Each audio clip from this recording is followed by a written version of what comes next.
সব রকম মশলা দিয়ে কাসুরি মেথি, জোয়ান, লঙ্কার গুঁড়ো দিয়ে পরোটা। এই পরোটাটা আচার দিয়ে খেতে খুব ভালো লাগে।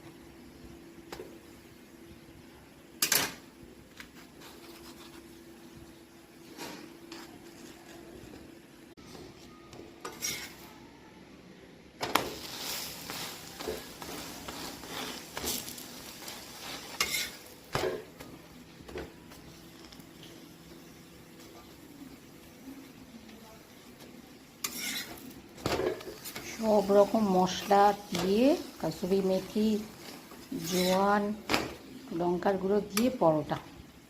এই পরোটাটা আচার দিয়ে খেতে খুব ভালো লাগে।